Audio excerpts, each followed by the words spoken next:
നമസ്കാരം, മലയാളി വാർത്ത ഇൻസൈഡിലേക്ക് സ്വാഗതം.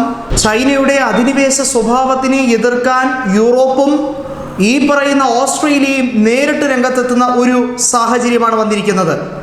ചൈനയുടെ ഭീകരവാദ സ്വഭാവം വ്യക്തമാക്കുന്ന ഒട്ടനവധി തെളിവുകൾ ഇപ്പോൾ ലഭ്യമായി കഴിഞ്ഞിരിക്കുന്നു. അൽ ബദറിനെ പോലുള്ള ഭീകര സംഘടനകളെ ഉപയോഗിച്ച് പരമാവധി ഇന്ത്യ ആക്രമിക്കുക എന്നുള്ളതാണ് പുതിയ നിർദ്ദിഷ്ട ലക്ഷ്യം. പാകിസ്ഥാനിലെ ഭീകര സംഘടനകളുമായി കൈകോർക്കുന്നതിൻ്റെ വിവരങ്ങൾ ഉൾപ്പെടെ ഇന്ത്യക്ക് ലഭ്യമായിരുന്നു. ഇതിനു പുറമെ ഇതാ ഓസ്ട്രേലിയയുടെ കൃത്യമായിട്ടുള്ള നിഗമനവും എത്തിയിരിക്കുന്നു. അവരുടെ രഹസ്യാന്വേഷണ വിഭാഗം പുറത്തുവിട്ടിരിക്കുന്നത് മ്യാൻമറിൽ ഭീകര സംഘടനകളുമായി കൈകോർത്തുകൊണ്ട് ഇന്ത്യ വിരുദ്ധമായ നയങ്ങൾ തുടരാനുള്ള ഒരു നെറികെട്ട ശ്രമമാണ് ഇപ്പോൾ നടക്കുന്നത്.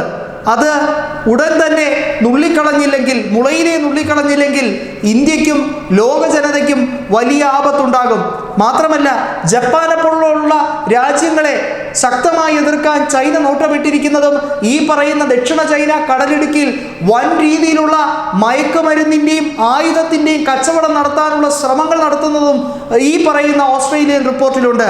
അതായത് അവർ ഭീകരതയെ ഹോൾസെയിലായി മൊത്ത വ്യാപാരമായി എല്ലായിടത്തേക്കും ഡിസ്ട്രിബ്യൂട്ട് ചെയ്യുന്നു. അതിൻ്റെ ഏജന്റുമാർ മാത്രമാണ് ഈ പാകിസ്ഥാനെ പോലുള്ള രാജ്യങ്ങൾ എന്ന് പറയാതിരിക്കാൻ കഴിയില്ല. നോക്കണം, ചൈന മൊത്തമായും ചില്ലറയായും വിൽറ്റുകൊണ്ടിരിക്കുന്നത് ഭീകരത തന്നെയാണെന്ന് വ്യക്തമാക്കുന്ന ഓസ്ട്രേലിയയുടെ ഈ റിപ്പോർട്ടുകൾ ഓസ്ട്രേലിയ പറയാതെ പറയുന്നു, ചൈന ഭീകര രാജ്യമാണ്. ചൈനീസ് കമ്പനികളെയും ആപ്പുകളെയും ഇന്ത്യയിൽ നിന്നും നിരോധിച്ചത് അത്യന്താപേക്ഷിതമായ കാലോചിതമായ ഒരു തീരുമാനമാണെന്ന് വ്യക്തമാക്കേണ്ടി വരുന്ന സാഹചര്യം കൂടിയാണിത്. ഇല്ലെങ്കിൽ അവർ ഇതിനിടയിൽ നടത്തുന്ന ഭീകര പ്രവണത കൂടി നമ്മൾ സഹിക്കേണ്ടി വരും. ചൈനീസ് ആധിപത്യമുള്ള ചൈനയുടെ ചായ്വ് പറഞ്ഞുകൊണ്ട് പക്ഷപാതം കാണിച്ചുകൊണ്ട് ഈ പറയുന്ന സോഷ്യൽ മീഡിയ പ്ലാറ്റ്ഫോമിലെ അവരുടെ ഇൻവെസ്റ്റ്മെന്റ് കൂടി നിർത്തലാക്കാൻ വേണ്ടിയാണ് പുതിയ നിയമങ്ങൾ കൊണ്ടുവന്നത്, പുതിയ രീതിയിലുള്ള മാനദണ്ഡങ്ങൾ സ്വീകരിച്ചത്. അതും ഈ പറയുന്ന ചൈനയ്ക്ക് തിരിച്ചടിയാകാൻ വേണ്ടി തന്നെയാണ്. മ്യാൻമറിൽ അവരുടെ സർക്കാരിനെ അട്ടിമറിക്കാനുള്ള ശ്രമങ്ങൾ ചൈന നടത്തിക്കൊണ്ടിരിക്കുന്നു. അത് കൃത്യമായി മനസ്സിലാക്കിയത് കൊണ്ടാണ് ബീജിങ്ങിന് താക്കീത് കൊടുത്തുകൊണ്ട് ഈ പറയുന്ന ബീജിംഗ് ഭരണകൂടത്തെ, അതായത് ഷീ ജിൻപിങ് നടത്തുന്ന ഈ അട്ടിമറി ശ്രമങ്ങൾക്ക് കൃത്യമായ ഒരു മറുപടി മ്യാൻമർ കൊടുക്കുന്നത്.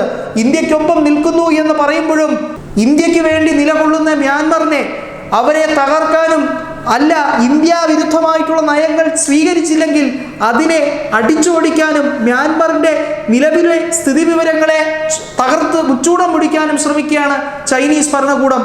അതുകൊണ്ടാണ് ഈ ഓസ്ട്രേലിയൻ റിപ്പോർട്ടിന് ജീവന്റെ വിലയുള്ളത്. മനുഷ്യ ജീവനുകൾ വെച്ചാണ് ചൈന കളിക്കുന്നത്, ഭീകരവാദം നടത്തുന്നത്. അക്കാരൻ ആർമിയും അക്കാരൻ രോഹിംഗ്യ സാൽവേഷൻ ആർമിയും എല്ലാം ഭീകര സംഘടനകളായി മ്യാൻമറിൽ പ്രവർത്തിക്കുകയാണ്. ഇവർക്ക് ആയുധങ്ങൾ സപ്ലൈ ചെയ്യലാണ് ഇപ്പോൾ ചൈനയുടെ മുഖ്യമായ പണി. ഇതിൻ്റെ സൂത്രത്തിൻ്റെ പിന്നിൽ മറ്റൊരു കാരണം കൂടിയുണ്ട്. മ്യാൻമറിനെ കൂടി ഇന്ത്യ വിരുദ്ധമാക്കാൻ ശ്രമിച്ചിരുന്നു, നടന്നില്ല. എന്നാൽ മ്യാൻമറിലെ സ്ഥലങ്ങൾ കേന്ദ്രീകരിച്ച് അവരുടെ കടലാധിപത്യം നടത്താനെങ്കിലും ഒരു ശ്രമമാണ് അറ്റകൈക്ക് ഇപ്പോൾ ചൈന നടത്തി വരുന്നത്.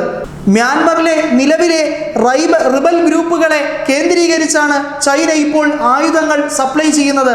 അവർ എങ്ങനെയെങ്കിലും മ്യാൻമറിനെ തകർക്കുക, അതുവഴി അവിടേക്ക് അധിനിവേശം നടത്തുക.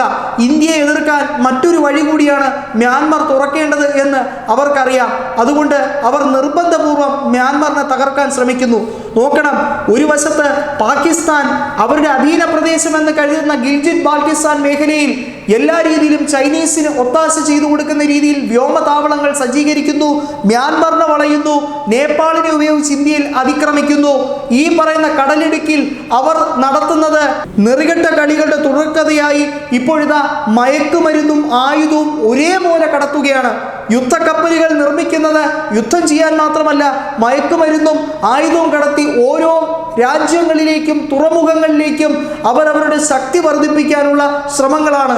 ചൈനീസ് വ്യാധികൾ ലോകമെമ്പാടും പറന്നു പോകുന്നത് വൂൾഫാരിയസ് എന്ന കേവലം ഒരു ചലച്ചിത്ര മേഖലയിലെ ആവിഷ്കാരത്തിൽ മാത്രമല്ല, ചൈന യാഥാർത്ഥ്യമാക്കാൻ ശ്രമിച്ചുകൊണ്ടിരിക്കുന്നത് ഈ നെറികെട്ട ഭീകരവാദമാണെന്ന് വ്യക്തമാക്കുന്ന തെളിവുകൾ ഓസ്ട്രേലിയ പുറത്തുവിട്ടു തുടങ്ങി. അതെ, തെളിവ് തെളിവുകൾ ഏറ്റവും കൂടുതൽ പുറത്തുവിടുന്നതിൽ ഇപ്പോൾ ഓസ്ട്രേലിയ മുൻപന്തിയിൽ നിൽക്കുകയാണ്.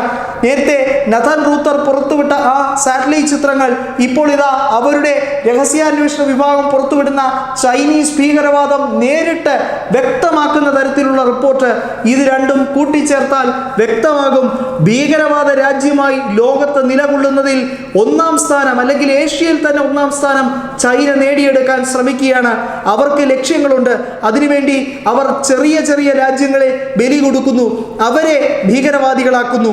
FATF-നെ നിങ്ങൾ ഒരു രീതിയിലും അനുസരിക്കേണ്ട എന്ന് പാകിസ്ഥാനോട് പറയണമെങ്കിൽ ചൈന എന്തുമാത്രം ഭീകരവാദത്തെ പ്രോത്സാഹിപ്പിക്കുകയും വളർത്തിയെടുക്കാൻ ശ്രമിക്കുകയും ചെയ്യുന്നുവെന്ന് മനസ്സിലാക്കേണ്ടതാണ്.